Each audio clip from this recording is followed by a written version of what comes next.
আসসালামু আলাইকুম, welcome to my best শাকের রেসিপি। শ্যামা চোরা আজকে সুজির ভাপা পিঠার রেসিপি দেখে নিই।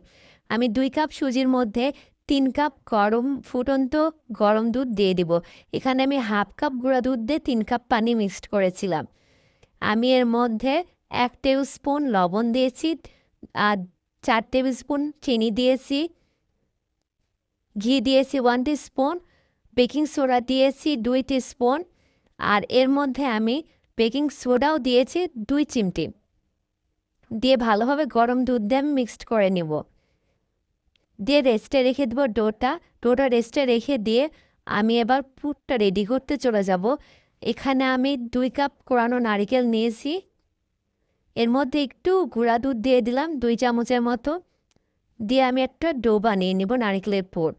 এবার ওই ব্যাটারটা দিয়ে মাঝখানে ডোটা দিয়ে আমি ভাপে বসিয়ে দেব গরম পানি দিয়ে। আবার একটু ডো দিয়ে দিলাম, ঠিক যেভাবে দেখাচ্ছে আপনারা ঠিক সেভাবেই করে নেবেন। পুরটা থাকবে মাঝখানে, আর ওপর দিয়ে আমি ডোটা দিয়ে দেবো। আবার একটু ডো দিয়ে ওপরে পুরটা বসিয়ে আমি আবার ডো দিয়ে দেবো।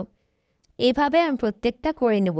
আর প্রত্যেকটা আপনারা যে স্টিলের ছাঁচ বা বলেন হচ্ছে বাটি, এটাতে ভালোভাবে তেল ব্রাশ করে নেব যাতে তুলতে সুবিধা হয়। তেল ব্রাশ না করলে এটা আটকে যাবে।